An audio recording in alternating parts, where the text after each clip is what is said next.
In 1962, the relationship between the USA and the Soviet Union is incredibly tense, and rumors say that the Soviets would drop an atomic bomb soon. Panic takes over American citizens and building bomb shelters in their backyards becomes a common occurrence. Dr. Calvin works extra hard on his bunker, filling it up with enough supplies to last for many years. One day, Calvin and his pregnant wife Helen throw a party at their house. Things are going well until they see on TV a broadcast from President Kennedy, who announces that they are planning a secret mission against the Soviet Union. There aren't any details, but Calvin still panics and thinks a war is about to start, so he kicks out all the guests and drags his wife into the bunker. Seconds later, an aircraft flies over the city only to suddenly detect a mechanical failure. There is nothing the pilot can do and it crashes right into Calvin's house, absolutely destroying it. In the bunker, Calvin hears the noise and feels all the shaking, so he assumes the war has started and quickly seals the door. He explains to Helen that he can't open it manually. The door will open on its own after 35 years, which is the time for nuclear particles to normalize in the atmosphere. Soon the authorities arrive to check the debris left by the accident, and since they can't find any proof of life, they assume Calvin and Helen have died in the crash. Days start to pass and Calvin feels at home, but Helen hates it down there. One day her water finally breaks and with the help of her husband, she gives birth to a cute baby boy. Soon days become years, and their son Adam becomes a bright young child. Calvin teaches him everything he knows and hopes that one day Adam will rebuild the country to bring back its old glory. On top of all the basic school subjects, Calvin also teaches Adam how to box, to speak French and Latin, and how to handle the stock market. Helen teaches him to do chores around their home and even how to dance. Calvin also gifts Adam his collection of baseball cards and tries to explain sports to him, but Adam has some trouble imagining so many people. Both parents teach them very good manners but never curse around their son, who is growing up to be very naive and sheltered. The family easily finds a routine to suit their daily life that allows them to go pretend shopping in the mini-mart, fake fishing in a tank, take care of plants, and build an extra room for Adam. They also have a lounge area to read, play games, and simply relax while hanging out. Meanwhile, above them, the land that used to be their house is sold and becomes a variety of business through the years. First it is a diner, then a pizzeria, and later a nightclub. In 1995, Adam turns 33 and gets gifts his parents made themselves. When he blows the candles, he wishes to find the perfect partner one day.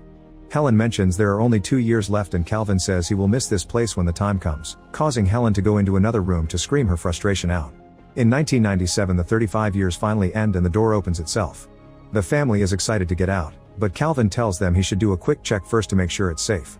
After putting on a radiation suit, he takes the elevator out and appears in an abandoned building that has become the home of a bunch of drunk beggars. Melker is so shocked by the vision of a glowing man emerging from the ground that he passes out. Then Calvin leaves the building, only to be shocked by all the changes. There are graffiti everywhere, people handling guns as if they were toys, adult stores full of merchandising that disgusts him, and weird-looking people who he can't understand when they speak. Terrified, Calvin rushes back to the bunker and explains that although the air is breathable, the neighborhood is still a post-apocalyptic wasteland full of crazy mutants. He concludes they must stay in the bunker, and his words cause Helen to finally snap. She yells at him as she explains how sick she is of being locked up and how important it is for Adam to get in contact with nature. Calvin refuses to change his mind and the argument causes him to have a heart attack. With Calvin sick and supplies almost running out, Helen decides to send Adam outside to get enough food for a couple of years. She gives him some cash and a shopping list, telling him to stay at the Holiday Inn and to keep an eye out for a not mutated girl. Before Adam leaves, Calvin tells him not to enter the adult video store because it has harmful levels of radiation. Once he is done packing, Adam finally goes outside and discovers Melker has started a little temple around the elevator to worship Calvin's family, considering them holy beings. Adam goes outside and is incredibly happy to finally see lots of things for the first time, the amazing sky, buildings, trees, and even other people, who consider him a weirdo. He gets excited over every single little thing and says hello to any person walking by him, accidentally using a slur to refer to a black woman when he greets her because he is extra excited to see another skin color. When he passes by the adult video store, he covers his nose and warns others to do the same. Afterward he gets on the bus and gets really scared to feel the machine moving. When he tries to talk to other passengers, he uses old words and nobody can understand him, so they also think he is a weirdo. Eventually Adam makes it to the grocery store and starts picking up all the items from the list. The butcher explains that if he makes a larger order it can be delivered to his house, which makes Adam realize he has no idea how to get back to the bunker. Panicking, he rushes out of the store and spends the day riding different buses to look for the bunker to no avail. He is also running out of cash, so he enters a hobby shop to sell his father's baseball cards. The shop owner can tell these are antique and valuable cards, but instead of telling Adam, he offers to buy the whole pack for just $500. Before Adam can accept, the shop's assistant Eve interrupts them and tells Adam he is being scammed because each of those cards costs between $4,000 and $6,000. Eve insults her boss and quits on the spot, causing Adam to become very impressed by her and start developing a crush. Once they leave the store, Adam asks Eve to take him to the Holiday Inn. At first Eve refuses and tries to run away from him, but she quickly changes her mind when Adam promises to pay her with 2 baseball cards. During the ride, Adam chooses all the old songs on the radio, which Eve finds pretty weird. As soon as Eve drops Adam at the hotel, she leaves without a word. Adam goes to his room and when he looks through the window, he is shocked by the view he has from the 18th floor, then he enjoys watching television in color. He also makes sure to wake up extra early to watch the sunrise.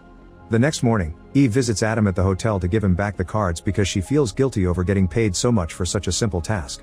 Then she tries to leave, but Adam stops her with an offer. He will pay her to become his assistant and she can help him gather all the things for the bunker.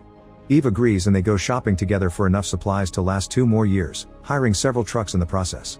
Adam also shocks her by revealing he wants to find a wife. After they're done shopping, Eve takes Adam to her house and he meets her roommate Troy, who starts asking Adam tons of questions when he notices how surprised he is by all the technology. Adam lies, saying he is from Alaska and that he is here for a business trip. Meanwhile Helen is too curious and gets on the elevator, but as soon as she comes out, she sees Melker and his friends being creepy and immediately goes back. The next day Troy decides Adam needs a fashion makeover, so he gives him a whole new wardrobe that makes him look even more handsome. The next few days, Eve and Troy take Adam on many new experiences, like dancing to modern music, skateboarding, and seeing the ocean. Adam gets so excited that he jumps right into the water without a care. He also gets to watch a baseball game and finally understands why his father likes it so much. One afternoon it starts raining and Adam stands under it in pure awe. When Eve comes to check on him, Adam hugs her to share his joy, saying his father would call this a miracle. In the evening, Eve and Troy take Adam to an old school swing club to find him a wife and they tell him just to be himself. Women in the club immediately get attracted to Adam's sweet personality, respectful manners, and handsome looks. Eve's rival quickly gets his attention and they start getting along, which makes Eve jealous.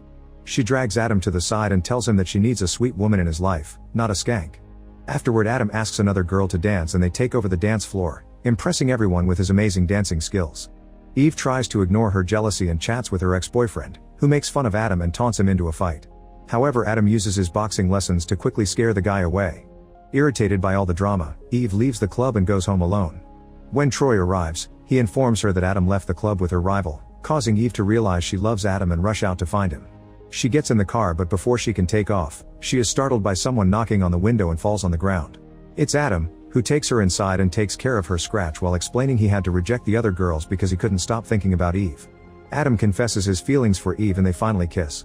Now that they are together, Adam decides to finally tell Eve the truth about his family and his home, adding the fact he wants to marry Eve so she can live with him in the bunker. However, Eve thinks he is actually a crazy man who has been good at hiding it and immediately kicks him out. The next day, Troy takes Adam around town while teaching him how to drive. Suddenly Adam sees the adult video store from before and follows the road to finally find the building above his bunker, where Melker has started a whole religion around the elevator. Excited, he rushes back to Eve to give her the news, only to find 2 psychiatrists waiting for him. At first Adam pretends to cooperate but as soon as he sees an opening, he runs away. While the doctor chases after him, the other tries to call the police, but Eve stops her and realizes that what she did was wrong. At that moment Adam runs near her and gives her his hotel key so she can pay the bill with the cards, then he escapes in the truck he's rented, accidentally hitting the doctor's car in the process. Later Eve and Troy make it to Adam's hotel room and find a bunch of items that were made in the 60s, not to mention Calvin's stock certificates that are now worth millions of dollars. These things make them realize Adam told them the truth. Meanwhile Adam finally returns to the bunker and hugs his parents after 2 weeks of not seeing them. He tells them the outside world is lovely and brings in the supplies, which are being loaded by Melker and his friends. Back to Eve, she is desperate to find Adam so Troy takes her to the adult video store and they start stomping on the floor, thinking they may find the bunker there. Obviously they find nothing and decide to leave, but on their way out, they see Adam about to enter the neighboring building. Eve immediately rushes to him to kiss him and hug him, and Adam invites her to meet his parents. Calvin and Helen like Eve very much and they have dinner together. Calvin also gives Adam a talk about the birds and the bees. However, before making any plans for a new life, Adam asks his parents to wait 2 months. During the following weeks, Adam and Eve sell Calvin's stocks and build a new home in the country that looks identical to Adam's previous house. Melker also helps after cleaning up and finally abandoning drinking. Once everything is ready, Adam brings his parents to the house, revealing this way they can get used to the new world little by little. Later, while Helen and Eve prepare dinner, Adam finally tells Calvin that there was never an atomic war, that the bomb had actually been a plane that crashed into their house, and that the Soviet Union collapsed. Calvin refuses to believe it and starts making plans to build a new bunker just in case. Make sure to subscribe and turn on notifications so you can watch more videos like this. Thanks for watching.